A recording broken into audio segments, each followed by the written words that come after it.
Olá pessoal, sejam todos bem-vindos a mais uma aula do canal Gênios da Física. Eu me chamo professor João Paulo e hoje nós vamos falar sobre um assunto muito interessante que é o tema Mulheres na Ciência. Bem, a presença de mulheres na ciência abrange os primeiros tempos da história da ciência em que elas fizeram contribuições significativas.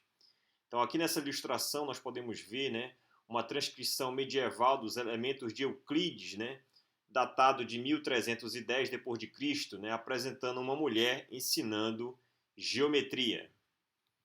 Bem, indo adiante, historiadores, com interesse em gênero e ciência, pesquisaram os esforços e realizações científicas das mulheres, as barreiras que elas enfrentaram e as estratégias implementadas para que seu trabalho fosse revisado por pares e aceito nas principais revistas científicas e outras publicações.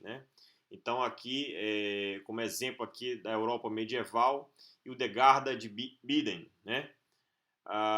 nessa gravura. O envolvimento das mulheres na medicina ocorreu em várias civilizações ocidentais primitivas, e o estudo da filosofia natural na Grécia Antiga estava aberto às mulheres. As mulheres contribuíram para a protociência da alquimia no primeiro ou segundo séculos depois de Cristo.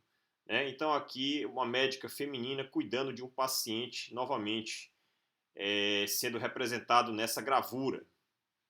Tá?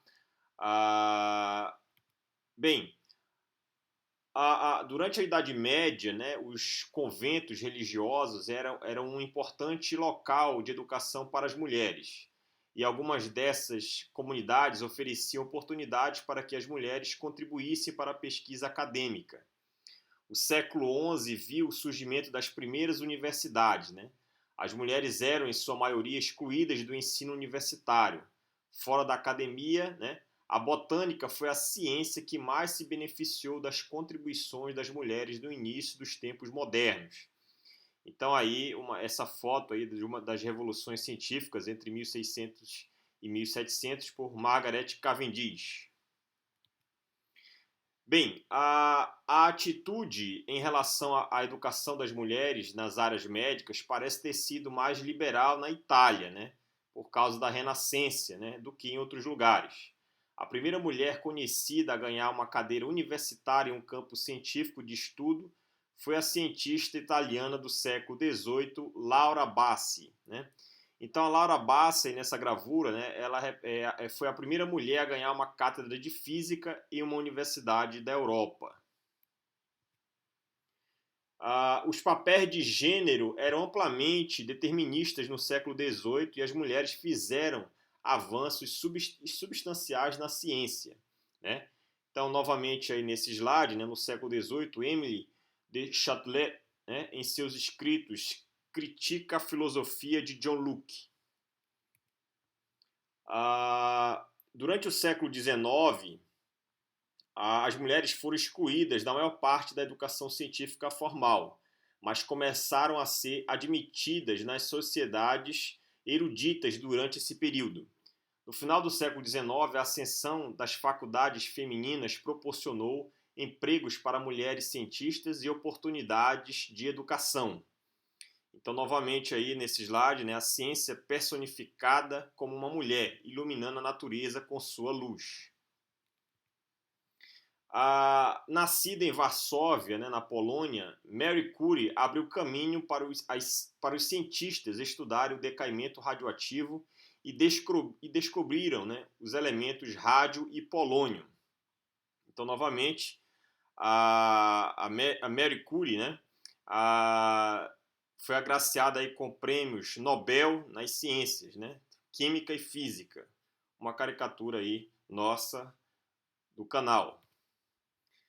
Bem, trabalhando como física e química, ela conduziu pesquisas pioneiras sobre decaimento radioativo e foi a primeira mulher a receber um prêmio Nobel de Física e se tornou a primeira pessoa a receber um segundo prêmio Nobel, o de Química. Tá? Então, novamente, aí uma gravura da Marie Curie no seu laboratório, aí, estudando um pouco sobre radioatividade. A sua pesquisa em radioatividade colocou-a, né, entre as mais destacadas cientistas do século XX. E seu trabalho com o elemento rádio fez avançar nossa compreensão da física nuclear, permitindo enormes progressos no tratamento do câncer. Mas os perigos inerentes a esse trabalho eram desconhecidos. Curie morreu de leucemia em consequências de anos de exposição ao rádio. Então aí nessa imagem podemos ver aí na quinta a Mary Curie, né? Aqui nessa a única mulher aqui nessa quinta conferência de Solway em 1927, tratando o tema elétrons e fótons. A Maureen Mizrahi, né, foi uma matemática iraniana e professora de matemática na Universidade de Stanford, né, americana, por suas contribuições à dinâmica e à geometria de superfícies de Riemann e seus espaços módulos. Maureen foi premiada com a medalha Fields em 2014. De fato, ela foi a primeira mulher a ser contemplada com a medalha Fields, que é considerada a maior premiação que um matemático pode receber. Aí está uma gravura aí da Maureen, né, a matemática iraniana. Do total, 20 mulheres foram laureadas entre 1901 até 2020 com os prêmios Nobel de Física, Química, Fisiologia ou Medicina. Bem, então uma frase de reflexão, né, para nós fecharmos esse seminário falando sobre as mulheres na ciência, né, diz o seguinte: são muitos os espaços da sociedade que são negados para mulheres e meninas. Quando elas querem ingressar na ciência, as portas se fecham. Ainda subestimam a força, o potencial e o conhecimento que elas podem desenvolver e oferecer. Felizmente, as mulheres conscientes e confiantes estão se tornando maioria. Aquelas que querem se tornar cientistas devem ter certeza de que este espaço é delas também. Espero que todos tenham gostado. Até mais e bons estudos!